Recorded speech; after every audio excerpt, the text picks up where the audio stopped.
नमस्ते भाई और बहनों। आप सभी लोगों का स्वागत है मेरे इस ब्रांड न्यू चैनल पे।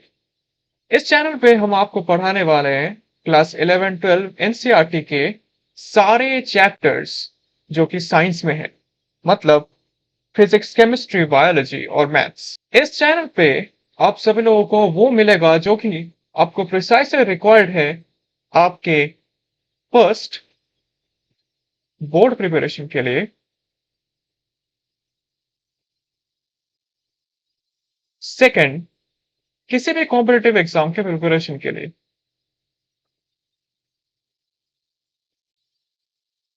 किसी भी कॉम्पिटेटिव एग्जाम के प्रिपरेशन के लिए हम आपको इस चैनल में रेडी करेंगे और इंश्योर करेंगे कि आप अपने कॉम्पिटेटिव एग्जाम में एक्सेल करें।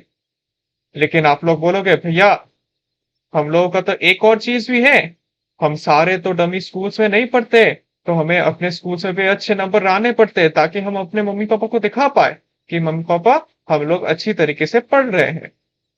तो उसके लिए हम आपको दिखाने वाले पॉसिबल चीजें जो कि स्कूल्स के इंटरनल एग्जाम में आते हैं, स्कूल्स के इंटरनल एग्जाम्स में आते हैं, ताकि आप लोग सब चीज में एक्सेल कर पाओ। मतलब मोस्ट प्रोबेबली जो चीजें स्कूल्स में आ सकती है वो सब हम आपको दिखा देंगे।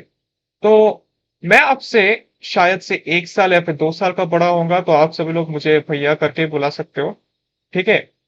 और इस वीडियो को शुरू करने से पहले मैं आपसे रिक्वेस्ट करूंगा कि आप मुझे प्लीज सब्सक्राइब कर दीजिएगा और इस वीडियो को लाइक कर दीजिएगा अगर आपको इस वीडियो से कुछ सीखने को मिला होगा तो चलिए शुरू करते हैं। आज का हमारा चैप्टर है body fluids and circulation, chapter number 18, NCERT biology. और हम इसको कॉमन टर्म्स में सर्कुलेशन चैप्टर भी बोलते हैं या फिर ब्लड या कुछ भी, ठीक है। तो इस चैप्टर में एसेंशियली क्या है, इस चैप्टर में एसेंशियली है कि हमारे जो बॉडी में जो फ्लूइड बहता है ना, जो फ्लूइड बहता है उसके डिफरेंट कंपोनेंट्स के बारे में हमें इस चैप्टर में पढ़ाए जाते हैं। और ये ह्यूमन फिजियोलॉजी का one of the most important chapters में से एक है। ये एक ऐसा चैप्टर है जो कि आपको आपको ये बहुत ज्यादा जरूरी होगी जब आपने हायर स्टडीज पढ़ोगे, किसी भी फील्ड में हो, जैसे एमबीबीएस हो। कहाँ पर लिख रहा हूँ, एक सेकेंड सॉरी, जैसे कि एमबीबीएस हो या फिर बीएससी हो, एमएससी हो, सब चीज में आपको ये चैप्टर जो है जरूरी होती है, बहुत ज्यादा जरूरी होती है। तो ये बहुत ही ज्यादा इंपॉर्टेंट है कि आपके बेसिक्स क्लियर हो इस चैप्टर्स के। तो आज हम आपको दिखाने वाले हैं कि एकदम बेसिक एनसीईआरटी लेवल में हमारा क्या क्या है। ओके, तो चलिए शुरू करते हैं। तो यहाँ पर बोल रहा है कि body fluids and circulation explore the intricate systems that transport essential substances throughout the body and remove waste, crucial for the healthy functioning of tissue। देखो भाई, सिंपल सी बात है, अगर हमारा सर्कुलेशन सिस्टम, सर्कुलेटिव सिस्टम अच्छी तरीके से काम नहीं करता है तो हम सीधा नहीं रहेंगे। तो इस चैप्टर में एसेंशियली क्या क्या है, कौन से मेजर टॉपिक्स है जो हमें पढ़ना चाहिए और हमें पढ़ना पड़ता है और हमारे क्लास 12 बोर्ड एग्जामिनेशन। मैं यहाँ पर बोर्ड एग्जामिनेशन मतलब सिर्फ और सिर्फ सीबीएसई बोर्ड को स्ट्रिक्टली मीन नहीं करता हूँ, क्योंकि ये टॉपिक्स जो है मोरलेस कॉमन है सारे बोर्ड्स के लिए। लेकिन कुछ बोर्ड्स में इधर उधर थोड़े से ट्विकिंग्स होते हैं, मतलब कुछ बोर्ड में थोड़ा सा कम, कुछ बोर्ड में थोड़ा सा ज्यादा, ऐसे करके मतलब ट्विकिंग्स होते हैं। लेकिन सीबीएसई बोर्ड में स्ट्रिक्टली यहाँ से ही आएगा, इससे ज्यादा इससे कम नहीं आएगा। बट एक्चुअली ये चैप्टर तो बोर्ड्स में आता नहीं है, मतलब आपके स्कूल के एग्जाम्स में इसके अंदर से आना चाहिए। अगर उन लोगों ने कुछ अलग नहीं किया होगा तो, कुछ भी स्कूल्स करते हैं यार, मतलब बाहर से बहुत सारे क्वेश्चंस दे देते हैं, तो उसके लिए भी मैं आपको वीडियोस दूंगा, डोंट वरी। मतलब वो लोग जितना भी बाहर से चाहे दे सकते हैं, लेकिन अगर आप मेरे वीडियोस को फॉलो करेंगे तो आपको कोई दिक्कत नहीं होगी। तो हमारा एजेंडा देख लेते हैं इस चैप्टर में बेसिकली एसेंशियली क्या है। तो इस चैप्टर में टोटल 6 टॉपिक्स है। एक्चुअली यहाँ पर ना कुछ टॉपिक मिस हो गए। एनीवे, जो टॉपिक्स यहाँ पर मेंशन किए गए हैं वही मैं आपको बता देता हूँ। जैसे कि एक टॉपिक है ब्लड कंपोजिशन एंड फंक्शंस, फिर लिम्फ का फंक्शन और composition, circulatory paths, double circulation in humans, regulation of cardiac activity and disorders of the circulatory system. ठीक है, ये कुछ कुछ टॉपिक्स है। तो हम पहले शुरू करते हैं ब्लड। ब्लड से शुरू करते हैं हम लोग। ठीक है, तो भाई पहला क्वेश्चन ये आता है कि भाई what is blood. Blood essentially है क्या? ब्लड है क्या?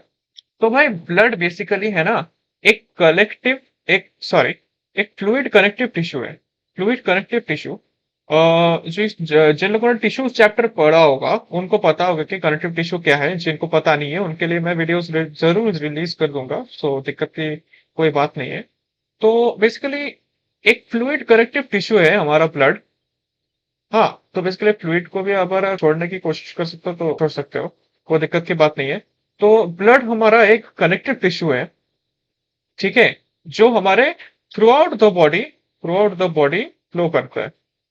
मतलब हर एक पोर्शन में ब्लड पहुंच जाता है हमारे बॉडी के। ठीक है, तो भाई फिर क्वेश्चन आता है कि भाई ब्लड का कॉम्पोजिशन क्या है। तो basically blood specialized connective tissue is composed of a fluid matrix called plasma. ठीक है, तो ब्लड में जो है प्लाज्मा होता है और फॉर्म्ड एलिमेंट्स होता है।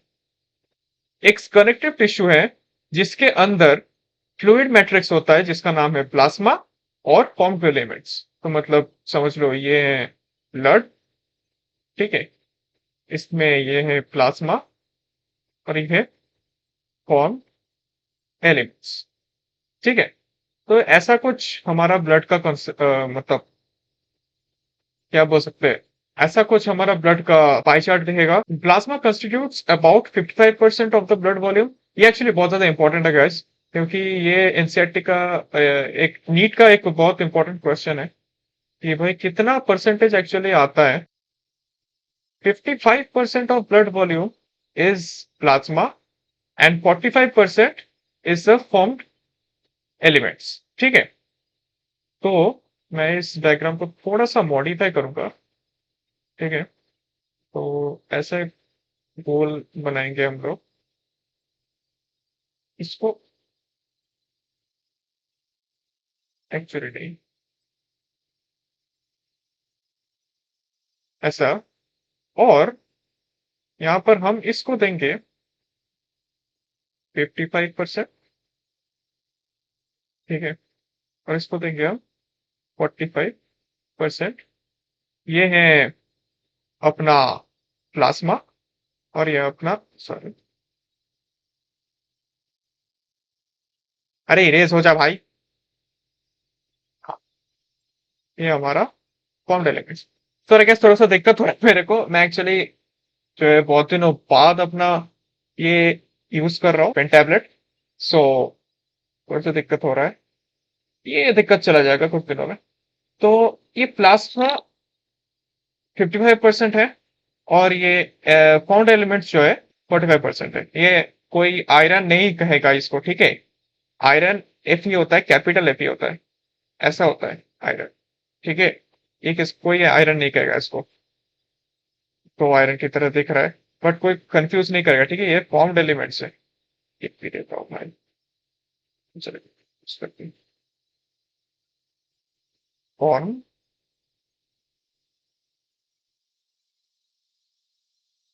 एलिमेंट्स। ठीक है, तो अब हम देखेंगे कि प्लाज्मा में भाई क्या क्या होता है। प्लाज्मा में एक्चुअली क्या क्या होता है वो हम देखेंगे, और प्लाज्मा के कुछ सेलिएंट फीचर्स देखेंगे। जैसे कि फर्स्ट पॉइंट है अपना, वो है स्ट्रॉ कलर्ड। स्ट्रॉ कलर्ड एक बहुत इंपॉर्टेंट कैरेक्टरिस्टिक है जो कि आपको लिखना पड़ता है जब आपके स्कूल में एग्जाम आए, मतलब स्कूल का एग्जाम में आपको मैंडेटरीली ये सब लिखना पड़ेगा। ये सब पॉइंट वाइज अगर आप लिखोगे तो आपको मार्क्स ज्यादा मिलेगा। तो एक स्ट्रॉ कलर्ड विस्कस फ्लूइड है प्लाज्मा, जिसमें 90 टू 95%, 92 सॉरी, 90 टू 92% वाटर है और 6 टू 8% प्रोटीन है। ठीक है, प्लाज्मा क्या है? एक स्ट्रॉ कलर्ड विस्कस फ्लूइड जिसमें 90 टू 92% वाटर है और 6 टू 8% प्रोटीन है।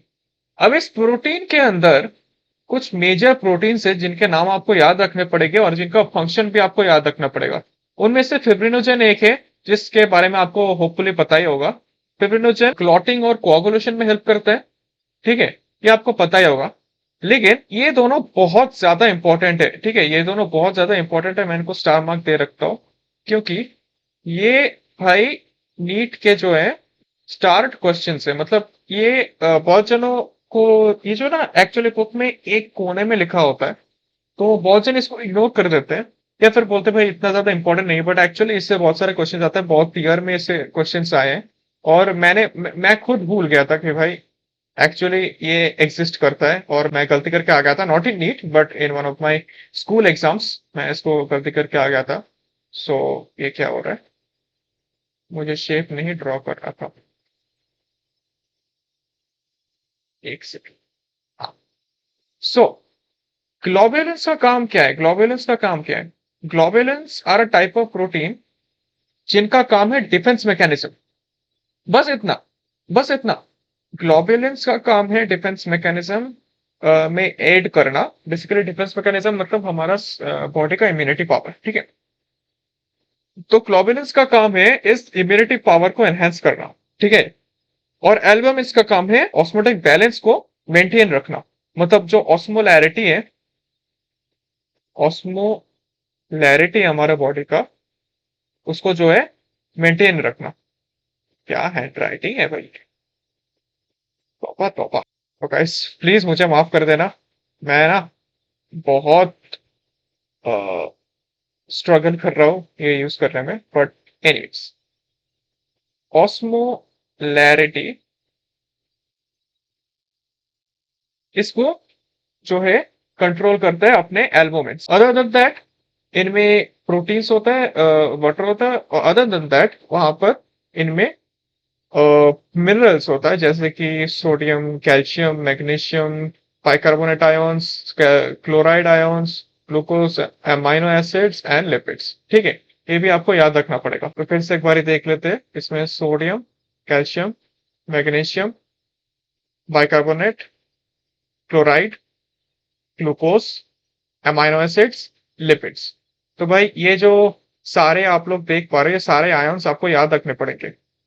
No choice guys, no choice, क्योंकि ये सब से ही क्वेश्चंस आएंगे स्कूल के एग्जाम में, मैं आपको बोल देता हूँ।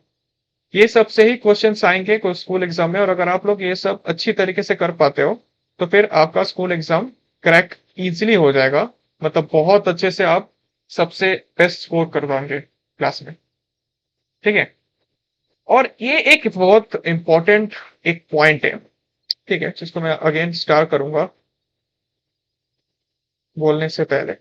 Plasma minus clotting factors equals to serum, ठीक है। Plasma minus clotting factors equals to serum, यहाँ पर बुक में एक कॉम्प्लिकेटेड लैंग्वेज दिया हुआ है, उसको सिंप्लीफाई करें तो ये होता है, ठीक है। और ये एक बहुत ज्यादा इंपॉर्टेंट चीज है। मतलब सीरम का डेफिनेशन यहां से आता है गाइस कि सीरम है क्या, सीरम है क्या? सीरम है प्लाज्मा से अगर आप क्लॉटिंग फैक्टर्स निकालो। तो आप अभी बोलोगे कि भाई फिर ठीक है, मतलब तो सिर्फ फिब्रिनोजेन निकाल देंगे हो जाएगा? नहीं, एक्चुअली फेब्रिनोजेन निकालने से कुछ मैटर ही नहीं होता है, क्योंकि फेब्रिनोजेन कोई फैक्टर नहीं है। फैक्टर क्या है? फैक्टर है कुछ ऐसे चीजें जो कि कैटलाइज करते हैं हमारे कोएगुलेशन को, ठीक है। इनमें से क्या क्या आता है? जैसे कि कैल्शियम आयन आता है इनमें, विटामिन के आता है इनमें, ठीक है। और टोटल कितने, I am not so sure, but total I guess 12 factors होते हैं जो कि हमारे ब्लड में है। तो फिर आप लोग बोल रहे होंगे कि भैया यहाँ पर तो भाई आपने सिर्फ ये 3 प्रोटीन्स के नाम बोले, एक भी तो आपने फैक्टर नहीं बताया, उन फैक्टर्स का क्या? तो भाई इसलिए मैं बोल रहा हूं कि सेकंड वीडियो जब आएगा उसमें मैं सब कुछ बताऊंगा, क्योंकि ये फैक्टर्स के नाम जो है आपको जरूरत नहीं है। ऑनेस्टली एंड फ्रैंकली नीट के लिए आपको ये नाम जरूरत नहीं है, लेकिन मैं स्टिल आपको ये इनके नाम बताऊंगा, इनके फंक्शंस बताऊंगा, और सब कुछ बताऊंगा अपने नेक्स्ट वीडियो में, जिसमें हम डिटेल्स में ये सर्कुलेटरी सिस्टम चैप्टर स्टडी करने वाले हैं। तो आज के इस वीडियो के लिए बस इतना है, क्योंकि ये वीडियो कुछ ज्यादा लंबा हो चुका है। नेक्स्ट वीडियो में हम फॉर्म्ड एलिमेंट्स से स्टार्ट करेंगे, ठीक है। Till then good bye, take care, thank you.